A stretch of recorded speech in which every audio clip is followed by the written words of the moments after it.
The second Trumbull was a three-masted, wooden-hulled sailing frigate and was one of the first 13 frigates authorized by the Continental Congress on 13 December 1775 and were superior in design and construction to the same class of European vessels in the day. Its keel was laid down in March or April 1776 at Chatham, Connecticut, by John Cotton and was launched on 5 September 1776. Troubled launch. After the frigate had been launched, her builders discovered that her deep draft would make it extremely difficult to get the ship across the bar at the mouth of the Connecticut River, into Long Island Sound. The following spring, as Trumbull lay in the river at Saybrook awaiting assistance in getting out to deep water, her safety became a matter of great concern to Continental naval authorities. In April, General Howe ordered General Tryon, the royal governor of New York, to lead a raid into neighboring Connecticut.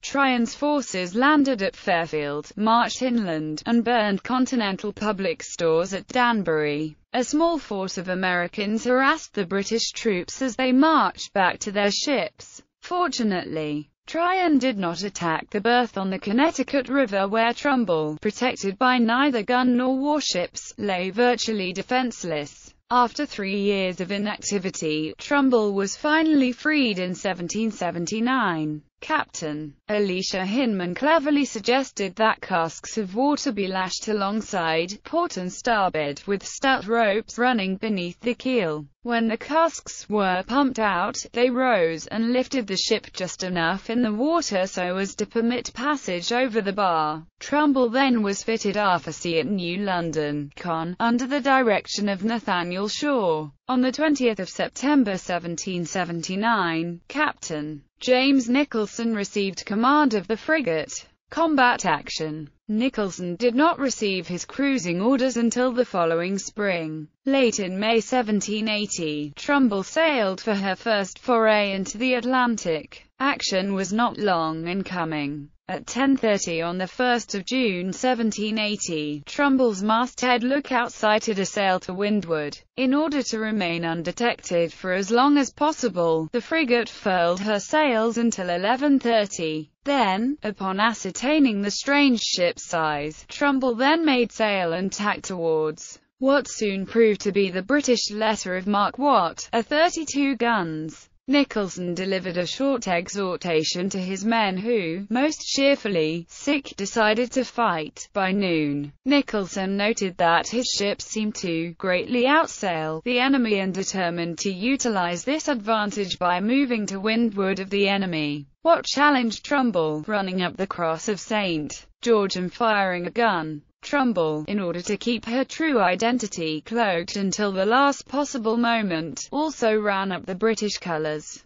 Watt's commanding officer, Captain Coulthard, initially mistook Trumbull for one of His Majesty's cruising frigates, but soon became suspicious of the frigate's movements and closed to windward. His suspicions were confirmed when Trumbull failed to respond to a private signal. The Watt gave 3 cheers and a broadside to commence what historian Gardner W. Allen considered one of the hardest fought naval engagements of the war. Trumbull soon ran up Continental colours and returned the first broadside, at a range of 80 yards. For 2½ hours, the two ships traded shot in a fierce action. The range, never wider than 80 yards, most of the time was under 50 yards, and once the ship's yards nearly became locked together. Watt twice set the frigate aflame. Trumbull's shot caused fires on board Watt that proved impossible to extinguish until the British ship had cut away much of her rigging. Most of the men in Watt's tops were either killed, or wounded, or driven below. The Trumbull lost 30 killed or wounded, including 2 lieutenants.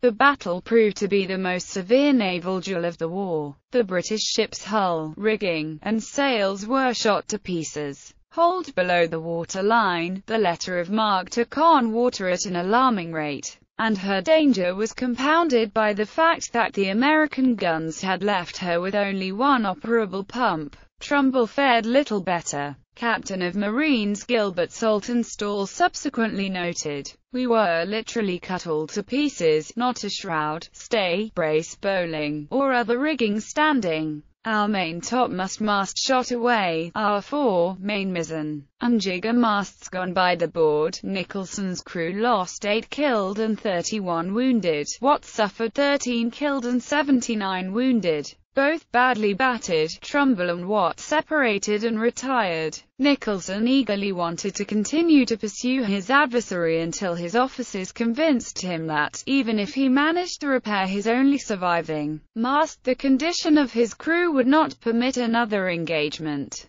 Trumbull weathered a gale while struggling back to Connecticut and reached Nantasket on the 14th of June, 3 days after Watt limped into New York. Nicholson subsequently reported that, "Was sick I to have my choice, I would sooner fight any 32-gun frigate on the coast of America than to fight that ship over again." Return to Philadelphia. In the meantime, the Continental Board of Admiralty, after congratulating Nicholson on the gallantry displayed in the defense against what, urged him to speed the outfitting of his ship for further service. Lack of money and scarcity of men combined to keep the frigate inactive at Philadelphia for the first part of the year 1781. Defeat. On 8 August 1781, Trumbull, the last remaining frigate of the original 13 authorized by Congress in 1775, eventually departed from the Delaware Capes in company with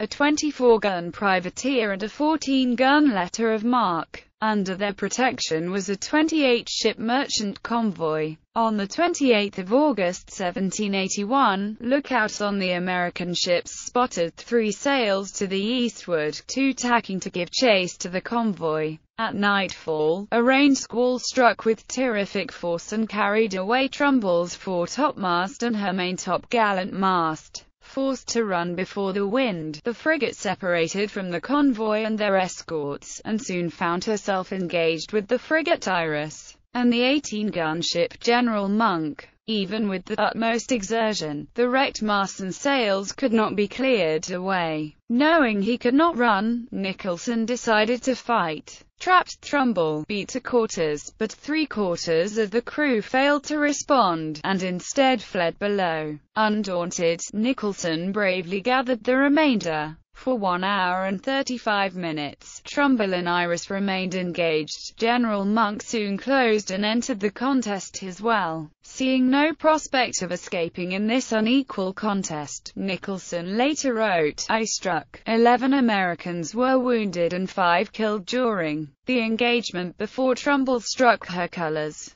Iris reported that she had lost 1 man killed and 6 wounded, while Trumbull had 2 men killed and 10 wounded. Trumbull, by this point almost a wreck, was taken under tow by the victorious Iris to New York. However, because of her severe damage, the British did not take the frigate into the Royal Navy, and detail of her subsequent career are lost in the mists of unrecorded history.